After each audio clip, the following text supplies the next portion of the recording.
بس رمضان کی سب سے بڑی تیاری کیا ہے کہ اپنے دلوں کو صاف کر لو پہلے سے، کہ جس دل میں نفرت ہو، بغض ہو، کسی کے لیے غصہ ہو، کسی کے لیے کیا کیا جذبے ہوں، دل صاف کرنا۔ ہمارے گھروں میں روزانہ جھاڑو ہوتا ہے، یہاں مدرسے میں روزانہ صفائی ہوتی کہ نہیں ہوتی؟ کیونکہ دنیا کی اصل گندگی ہے تو جھاڑو ہاتھ سے نہیں چھوٹ سکتا۔ حرم شریف میں دیکھا کیسے چاروں طرف خدام پھر رہے ہوتے ہیں برش لے کر، تو دل پہ غبار ایسے آتا ہے جیسے صحن میں غبار آتا ہے، دل پہ گندگی ایسے آتی ہے جیسے صحن میں آتی ہے۔ تو ہم نے نظام بنایا ہوا ہے، لوگ مقرر ہیں وہ روزانہ جھاڑو دیتے ہیں۔ تمہارا دل ایک آنگن ہے، ایک صحن ہے، اس میں بغض، نفرت، حسد، پتہ نہیں کیا کیا گندگیاں آئیں گی اور آتی رہیں گی۔ بچوں ایک کام کرو، جھاڑو پکڑ لو، صاف کرو۔ یا اللہ معاملہ تجھ سے کرنا ہے، لوگوں سے نہیں۔ کسی نے برا کہا، کسی نے غیبت کی، کسی نے گالی دی، کسی نے دھکا دیا، کسی نے حق مارا، کسی نے کچھ کیا، یا اللہ تیرے سپرد میں نے اپنے دل کو سب سے صاف کیا، میں نے اپنے دل کو سب سے صاف کیا۔ یہ اتنی بڑی عبادت ہے کہ بڑے بڑے نفلوں والے، تہجد والے، حج عمرے روزے والے تمہیں نہیں پکڑ سکیں گے، کیونکہ اس کا کرنے والا دنیا میں کوئی نہیں۔ نفل پڑھنے والے تو بے شمار ہیں، عمرے کرنے والے بے شمار ہیں، علماء بے شمار ہیں، حاجی بے شمار ہیں، سخاوت کرنے والے بے شمار ہیں، لیکن اس ٹکڑے کو صاف کرنے والا لاکھوں میں ایک بھی نہیں ہے۔ مشکل کام ہے، آپ یہ سیکھ لیں، صاف کرو، صاف کرو، صاف کرو۔ یہ رمضان کی سب سے بڑی تیاری اور علم کو حاصل کرنے کی سب سے بڑی چابی ہے کہ اپنے دل کو کھلا کر لو۔ کوئی چیز خالی ہوگی تو کچھ آئے گا۔ جس دل میں بغض بھرا ہو، نفرت بھری ہو، حسد بھرا ہو، کینہ بھرا ہو، اس میں خاک آئے گا، اس میں تو علم کی ایک کرن بھی نہیں آئے گی۔ اس زبان سے چاہے جتنے مرضی موتی بکھیرے، دل اس کا اندھا ہوگا۔ لا تعمل ابصار ولکن تعمل قلوب التي في الصدور۔ یہ آنکھوں سے اندھے نہیں، دل سے اندھے ہیں۔ تو بچوں اپنے دل کو صاف کرنا سیکھو۔ وہ کتنی مشہور حدیث ہے، آپ نے کہا اس دروازے سے ایک جنتی آ رہا ہے، تو ایک انصاری صحابی داخل ہوئے، جوتا ہاتھ میں، داڑھی میں وضو کا پانی۔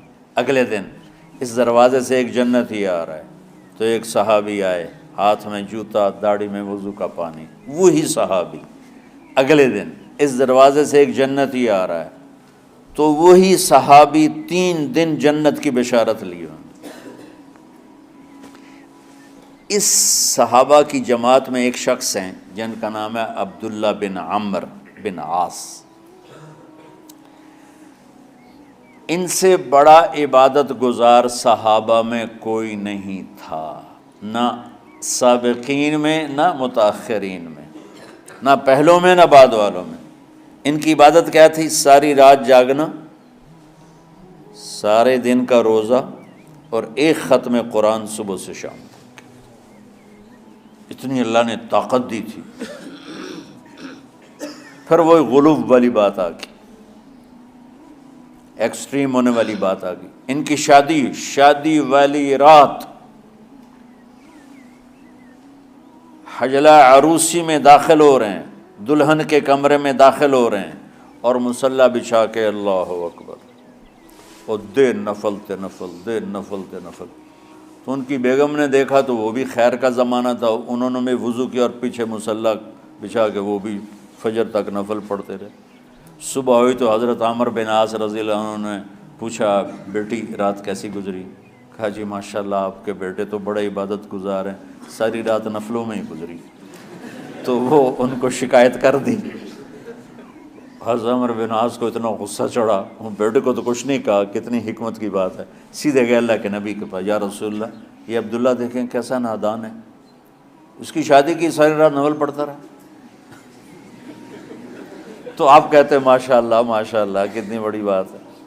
نفلوں میں گزر گئی، رات بھی نفلوں میں گزر گئی۔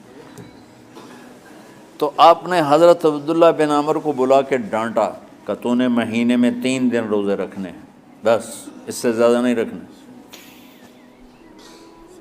اور ہفتے میں 1 قرآن ختم کرنا ہے۔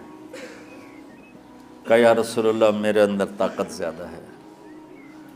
پھر اچھا 15 دن روزے رکھنے، کہ نہیں میرے اندر طاقت زیادہ ہے۔ آپ اس کو تھوڑا تھوڑا کر کے گھٹاتے رہے، اور وہ ہر دفعہ نہیں یا رسول اللہ میرے اندر طاقت زیادہ ہے۔ تو آخر میں آپ نے کہا اچھا چلو صوم داؤدی پہ آ جاؤ، 1 دن روزہ رکھو، 1 دن افطار کرو، اور 3 دن سے پہلے قرآن ختم نہیں کرنا۔ تو آپ نے اس کو پیچھے کیا۔ یہ بیٹھے تھے اس محفل میں، ان کے دل میں آیا کیا یہ بزرگ مجھ سے زیادہ عبادت کرتے؟ رات میں ساری جاگتا ہوں، دن روزہ رکھتا ہوں، 1 ختم کرتا ہوں، تو جنت کی بشارت تو مجھے ملنی چاہیے تھی، ان کو کیسے مل رہی؟ یہ کسی کتاب میں نہیں لکھا کہ یہ ان کا جذبہ تھا، لیکن جو کہ میں ان کی سیرت کو جانتا ہوں تو مجھے خیال آتا ہے کہ ان کی نفسیات میں یہ بات آئی ہوگی، چونکہ صرف انہی کو خیال آیا کہ میں جا کے دیکھتا ہوں کہ یہ بزرگ کیا کرتے ہیں۔ تو ان کے پاس پہنچ گئے، چاچا ذرا، وہ ادھیڑ عمر تھے، چاچا وہ میرے ابا تھوڑے ناراض ہیں، تو کچھ دن آپ کے پاس گزارنا کا، بیٹا بسم اللہ آ جاؤ۔ اب رات ہوتے ہی عشاء کی نماز پڑھ کے انہوں نے جلدی سے چادر اوپر لی اور یوں سراغ کر کے ان چاچے کو دیکھنے لگے ایسے کر کہ اب یہ کیا ساری رات سجدہ کرے گا، اور ساری رات روتے روتے روتے روتے مصلی گیلا ہو جائے گا، یا ساری رات رکوع کرے گا، ساری رات قیام کرے گا، ساری رات قرآن پڑھے گا، اس تصور سے یوں دیکھ رہے۔ اور وہ بزرگ صحابی تشریف لائے، سرانے پہ سر رکھا، اللہم بسمک اموت و احیا، ہو گئے۔ اب یہ دیکھ رہے ہیں ابھی اٹھیں گے، ابھی اٹھیں گے، ابھی اٹھیں گے، اٹھے نہیں، فجر کی اذان پہ اٹھے۔ اب یہ تو حیران پریشان ہو گئے کہ یہ کیا ہو؟ اس زمانے میں تو منافق تہجد نہیں چھوڑتے تھے ڈر کے مارے کہ پتہ نہ چل جائے ہمارے کفر کا، تو یہ چاچا جنت بھی لے گیا تو ستا بھی پیا کہ چلو کل دیکھوں گا۔ اگلی رات پھر چادر سر پہ کر کے اور یوں سراغ کر کے لیٹے ہوئے اور دیکھ رہے۔ چاچا پھر تشریف لائے اور سرانے پہ سر رکھا، اللہم بسمک اموت و احیا، ہو گئے۔ فجر کی اذان پہ اٹھے، یہ اور پریشان ہو گئے کہ میرا نبی کا فرمان تو سچا ہے، اس میں تو شک بھی کفر ہے، لیکن عمل کیا ہے جس پر اس کو جنت کی بشارت ملی؟ 2 رکعت نفل بھی نہیں۔ اور آج کے دور میں تم میں سے ماشاءاللہ اکثر بچے تہجد پڑھتے ہیں کہ 1 رات اور دیکھوں گا، تیسری رات اللہم بسمک اموت و احیا، ہو گئی ساری رات۔ تو تیسری رات پھٹ پڑے عبداللہ بن عمر، کہنے لگے چاچا میری ابا سے کوئی لڑائی نہیں تھی، 3 دن میں تیرے بارے میں سنتا رہا، جنتی جنتی جنتی۔ میں دیکھنے آیا تھا کہ آپ کیا کرتے ہیں، آپ تو کچھ بھی نہیں کرتے ہو، ساری رات سوتے رہتے ہو، اب کیا کرتے ہو؟ میں نے کہا بیٹا یہی ہے جو تم نے دیکھا ہے۔ اب ان کو سمجھ میں نہیں آ رہا کہ یہ جوڑ کیسے بٹھاؤں، ادھر جنت کی بشارت، ادھر ساری رات خراٹے، اب یہ اس میں جوڑ کیسے بٹھاؤں، کیونکہ نبی کی بات تو غلط ہو نہیں سکتی۔ تو اب وہ نا ایسے نا بڑے بے دل سے ہو کر واپس مڑے، پتہ نہیں کی چکر ہوئے گی کوئی گل۔ جب وہ دروازے تک پہنچے تو کہنے لگے بیٹا ادھر آنا، واپس آ گئے۔ کہا میں تمہیں اصل راز کی بات بتاتا ہوں۔ کہا کیا ہے کیا ہے؟ تو یہاں ہاتھ رکھا، کہا یہ جو دل ہے نا اس میں کسی انسان کی نفرت نہیں۔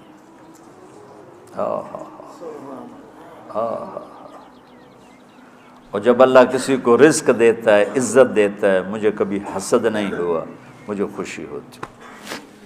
تو عبداللہ بن عمر نے کہنا تھا ہاں یہ بات ہے، نہیں، انہوں نے کہا ہاذا ہوا، اچھل کے کہنے لگے ہاذا ہوا، ہاں ہاں ہاں ہاں یہی ہے یہی ہے یہی ہے۔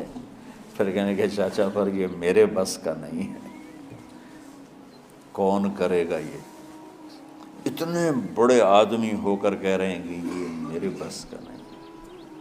تو بچوں، دنیا میں جنتی بننا ہے اور علم اللہ سے لینا ہے تو اسے صاف کر دو، سب کی نفرت سے۔ سب، اس نے مجھے یہ کیوں کہا، اس نے مجھے یوں کیوں دیکھا، اس نے میرے بارے میں یوں کیوں کہا، اس نے میرے بارے میں یہ کیوں لکھا۔ جس کی تعریف ہوتی میری کتنی برائی ہوتی، صرف تعریف تو نہیں ہوتی، بھرا پڑا سوشل میڈیا مجھے گالیاں دیں۔ اللہ کے فضل سے میرے دل میں ایک ذرے کے برابر کبھی کوئی منفی جذبہ نہیں آیا، آئے تو میں دھو کے صاف کر دیتا ہوں، یا اللہ میں نے اپنے دل کو صاف کیا، میرا معاملہ تیرے ساتھ ہے، کسی کے ساتھ نہیں۔ یہی آپ رمضان کی سب سے بڑی تیاری، علم کے حاصل کرنے کا سب سے بڑا ہتھیار آپ کو یہ نہیں ہے کہ تمہیں کتابیں یاد ہو جائیں، تمہیں اشعار یاد ہو جائیں۔